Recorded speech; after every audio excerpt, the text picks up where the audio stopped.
Hi viewers, welcome to our channel. ప్రస్తుతం మనతో పాటు సీనియర్ జర్నలిస్ట్ దామ బాలా సార్ వారితో మాట్లాడదాం.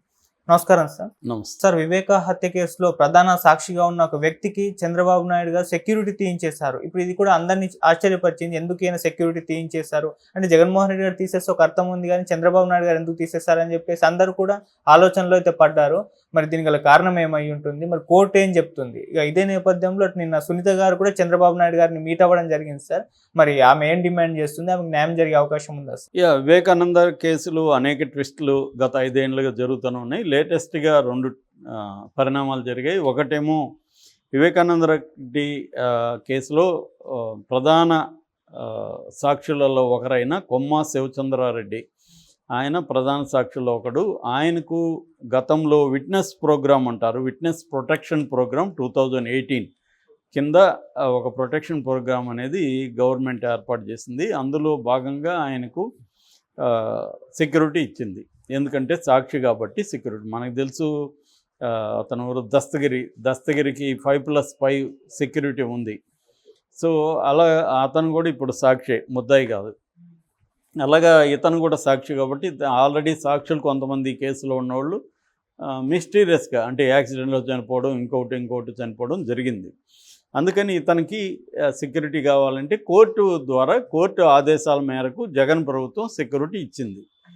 సో ఇప్పుడు తెలుగుదేశం ప్రభుత్వం 4 రోజులకు ముందు కడప ఎస్పీ ఈ సెక్యూరిటీని ఉపసంహరించాడు. కారణం ఏమి చెప్పలేదు. నిజానికి జగన్ ప్రభుత్వంలో సెక్యూరిటీ ఉంది, తెలుగుదేశం ప్రభుత్వం సెక్యూరిటీని ఉపసంహరించుకుంది. ఇది విచిత్రంగా విడ్డూరంగా ఉంటుంది.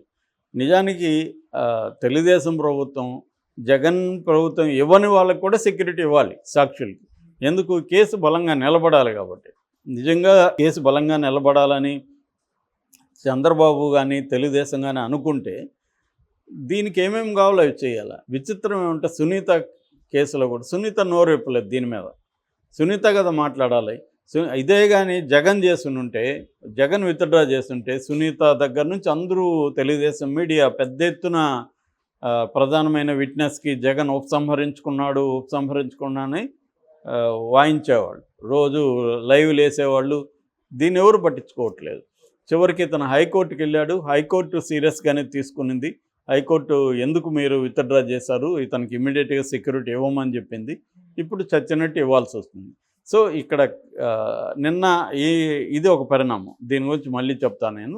ఈ పరిణామంలో నిన్న సునీత వాళ్ళ భర్త నెర్రెడ్డి రాజశేఖర రెడ్డి ఇద్దరు కలిసి చంద్రబాబుని కలిసి ఏదో కొంత ఫండ్ ఇచ్చారు వరదలకి. ఇచ్చిన తర్వాత వాళ్ళు సిబిఐకి చెప్పి, మీరు కేంద్ర ప్రభుత్వానికి చెప్పి సిబిఐని త్వరగా దీని మీద విచారణ ముగించి ట్రయల్కి తీసుకెళ్ళమని చెప్పండి అనేది సునీత చెప్పింది. సునీత కూడా రాజకీయాలు చేస్తుందని నేను చాలాసార్లు చెప్పాను. నిజంగా రాజకీయాలు చేయకపోతే ఆమె ఈ కొమ్మ శివచంద్రారెడ్డికి ఇచ్చిన దాని మీద కొట్లాడాలి. అదేమీ చేయలేదు. అట్లాగే సిబిఐ త్వరగా కావాలని ఇప్పుడు చంద్రబాబుని అడుగుతుంది, కానీ ఈ 100 రోజుల్లో ఆమెమీ చేయలేదు. ఇప్పుడు కూడా ఆమెమీ గట్టిగా డిమాండ్ చేయట్లేదు. ఏదో కలిసింది, అడిగేసి వచ్చింది అంతే. ఇంతకుముందు అంతా సుప్రీంకోర్టుకి మాట్లాడితే వెళ్ళిపోయేది, ఎవరు బెయిల్ పిటిషన్ అయినా ఇంప్లీడ్ అయిపోయేది. భయంకరంగా కొట్లాడుతున్నట్టు, ఒక తండ్రి కోసం బిడ్డ ఎలా కొట్లాడుతుందో చూడండి అని ఒక మెలోడ్రామాని మనకు వండి వార్చేవాళ్ళు తెలుగుదేశం మీడియా వాళ్ళు. ఇప్పుడు ఏమైపోయింది ఆ మెలోడ్రామా? తండ్రి కోసం ఆమె ఎందుకు ఇప్పుడు కొట్లాడడం మానేసింది? ఎందుకు షర్మిల సైలెంట్గా ఉంది?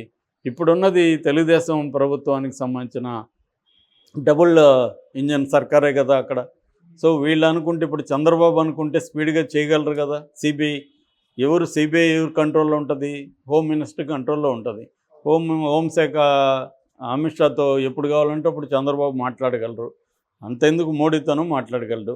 సో వాళ్ళు అనుకుంటే సిబిఐ దీని మీద దృష్టి పెట్టి అదే వీళ్ళ కోరిక మేరకు జగన్ కూడా ఇరికిచ్చేయచ్చు కదా. జగనే కదా అసలు చేశాడు. జగన్కి 4:30 గంటలకి తెల్లారితో తెలిసిందని మనల్ని నమ్మించడానికి సాయశక్తిలో ప్రయత్నించారు కదా వీళ్ళు. మరి ఇప్పుడు వీళ్ళు 100 రోజులు అయిపోయింది కదా, మరి జగన్ మీద ఎందుకు కేసు పెట్టలేదు? ఇప్పుడు ఎందుకు అవినాష్ రెడ్డిని అరెస్ట్ చేయలేదు? అప్పుడంటే స్టేట్ పోలీసులు అడ్డుకున్నారు, సిబిఐని కూడా రానికుండా చేసేసారు. ఈ కట్టుకథలంతా మనకి చెప్పి నమ్మించడానికి ట్రై చేశారు కదా. ఇప్పుడు మరి వీళ్ళ ప్రభుత్వం ఉంది, సిబిఐని వచ్చి అతన్ని అరెస్ట్ చేసి జైల్లో పెట్టమనండి. అవినాష్ రెడ్డిని ఎందుకు చేయలేదు? నేను ముందు నుంచి చెప్తున్నా, వివేకానంద రెడ్డి హత్య కేసు అది హత్య ఎవరు చేశారనేది పక్కన పెడితే ఆ హత్య కేసుని సాల్వ్ చేయాలని తెలుగుదేశానికి లేదు, వైసీపీకి లేదు. ఓకే. వైసీపీ రాజకీయంగా ఉపయోగించుకునింది 2019లో బ్రహ్మాండంగా. తర్వాత తెలుగుదేశం ఈ 5 ఏళ్ళుగా ఉపయోగించుకుంటూనే ఉంది. ఇంకా కూడా అది ఉపయోగపడితే ఉపయోగించుకుంటుంది తప్ప దాది అంతమైపోవాలని తెలుగుదేశానికి లేదు. అంతమైపోతే ఉపయోగించుకోవడానికి ఒక ఆయుధం పోతుంది కదా, అది ఉండాలి. అంటే సాల్వ్ కాకుండా ఉండాలి. మామూలుగా చెప్తుంటారు ప్రజల సమస్యలు సాల్వ్ అయిపోతే మనల్ని కూడా కేర్ చేస్తాడని. ఇది కమ్యూనిస్టులు చెప్తారు, ఇటుపక్క దళిత నాయకుడు కాంచీరామ స్టేట్మెంట్ కూడా అదే, దళిత సమస్యలన్నీ సాల్వ్ అయితే మనకేం పని అని. అంటే వీళ్ళకి సమస్యలు ఉండాలి, సమస్యలకి తీరుస్తున్నట్టు వీళ్ళు నటిస్తూ ఉండాలి. అప్పుడే వీళ్ళ ఇంపార్టెన్స్ ప్రజలు గుర్తిస్తారు. అందువల్ల చంద్రబాబుకు కూడా వివేకానంద రెడ్డి హత్య కేసులో ముద్దాయిలకు శిక్ష పడాలని చంద్రబాబుకి కానీ ఏమీ లేదు. ఆయనకి ఏమంటే ఈ కేసు ఉండాలి, ఈ కేసును ఉపయోగించుకొని తను రాజకీయంగా లబ్ధి పొందాలి. జగన్కి అంతే. జగన్ ప్రభుత్వం ఉన్నప్పుడు మరే జగన్ ముద్దాయిల్ని శిక్షించమని ఎందుకు సీరియస్గా తీసుకొని చేయలేదు? జగన్ చెప్తే అప్పుడు కూడా మోడీ ఇనేవాడే కదా. ఎందుకు చేయలేదంటే జగన్కి కూడా ఆ కేసు అవసరం. సో ఇలాగా వీళ్ళిద్దరూ కూడా ఒక చిన్న కేసు, అది మామూలుగా అయితే దాన్ని లోకల్ పోలీసులే 4 రోజుల్లో సాల్వ్ చేయగలిగిన కేసు అది. అది సిబిఐ కూడా 5 ఏళ్ళుగా సాల్వ్ చేయలేదంటే అర్థమేమి? పొలిటికలీ అది ఇంపార్టెంట్ వాళ్ళకి. సో కొన్ని కేసులు సాల్వ్ అవ్వడం పొలిటికలీ అవసరం, కొన్ని కేసులు సాల్వ్ కాకుండా ఉండడం పొలిటికల్గా అవసరం. సో అందుకనే వీళ్ళు ఎవరు చంపారనేది పక్కన పెడితే దీని చుట్టూ ఒక డ్రామా చేసి, దీని చుట్టూ ఒక హంగామా క్రియేట్ చేశారు. ఇప్పుడు చంద్రబాబు ప్రభుత్వం ఉంది కానీ ఆయనకి ఏమీ ఇంట్రెస్ట్ లేదు సాల్వ్ చేసే. ఈ సునీత ఊరికి అడగడమే కదా తప్ప ఆమెకు కూడా ఏమి ఇంట్రెస్ట్ లేదు. ఆమెకి రాజకీయంగా ఉపయోగపడితే మళ్ళీ జగన్కి వ్యతిరేకంగా సునీత షర్మిలాలు ఉపయోగించుకుంటారు తప్ప, షర్మిల ఇప్పుడు అని అన్యాయం జరిగిపోయిందని ఎన్నికల్లో అంతా వెళ్ళింది. మరి ఇప్పుడు ఎందుకు ప్రెజర్ చేయట్లేదు చంద్రబాబుని? షర్మిల ప్రెజర్ చేసి, షర్మిల సునీత ప్రెజర్ ఎందుకు చేయట్లేదు? మేము నిరసన తెలియజేస్తాం, ధర్నా చేస్తాం అని ఎందుకు డిమాండ్ చేయట్లేదు? చంద్రబాబు ప్రభుత్వం ఉంది, అక్కడ కూడా చంద్రబాబు చెప్తే వినే ప్రభుత్వం ఉంది. మరి సిబిఐని త్వరగా దీని మీద విచారణ ముగించమని అడగచ్చు, లేదు అవినాష్ రెడ్డిని అరెస్ట్ చేయమని అడగచ్చు. కొమ్మ శివచంద్రారెడ్డి కూడా హైకోర్టులో ఏం చెప్పాడు? అవినాష్ రెడ్డి వల్లే నాకు ప్రాణ భయం ఉంది అన్నాడు.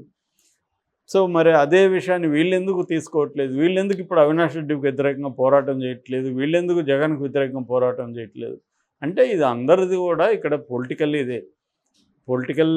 వాళ్ళకి ఉపయోగపడితే ఆ యాంగిల్ను ఉపయోగించుకుంటారు, అంతేగాని సాల్వ్ కావాలని ఎవరికి లేదు. ఇది నిజంగా హత్య చేసిన వాళ్ళు శిక్ష పడాలని సునీతకు కూడా ఏం లేదు. ఊరికే ఆమె అప్పుడప్పుడు రంగంలో కనబడుతూ ఉంటుంది. ఉంటే ఆమె పోరాటం వేరే రకంగా ఉండదు. ఇదే కొమ్మ శివచంద్రరెడ్డికి విత్డ్రా చేసుకుంటూ ఆమె మాట్లాడాలి, అదేం మాట్లాడట్లేదు. ఇదే ప్రధాన ముద్దాయిగా ఉన్న దస్తగిరి నేనే చంపానని వాడు అందరికీ చాటుకొని ఎవడన్నా ఫోన్ చేస్తే కూడా ఎవరు ఫోన్లో అంటే నేను రా దస్తగిరి అంటే ఎవరండి దస్తగిరి అని నీకు తెలీదా వివేకానంద రెడ్డి చంపినోని అని అతను మాట్లాడతాడు. అలాంటి వాడిని ముద్దాయిగా ప్రకటించింది కోర్టు. దానికి కూడా ఏమేమి అబ్జెక్షన్ లేదు. అంటే నాన్నని చంపిన కరుడుగట్టిన ఒక నేరస్తుడిని సాక్షిగా ప్రకటిస్తే కూడా ఈమె వ్యతిరేకించట్లేదు. సో అంటే ఎవరో చంపమంటే వాడు చంపాను అంటున్నాడు. వాడైతే నేను చంపమంటే కూడా చంపలే, డబ్బు తీసుకొనే చంపాను అని చెప్తున్నాడు.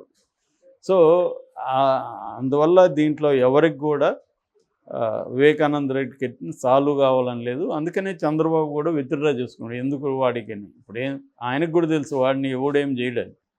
ఎందుకు చేస్తారు ఇప్పుడు ఆయన్ని?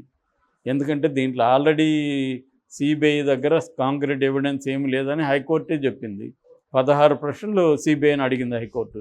16 ప్రశ్నలకి సిబిఐ సమాధానం చెప్పలేకపోయింది. అంటే వాళ్ళు ఏంటంటే ఓన్లీ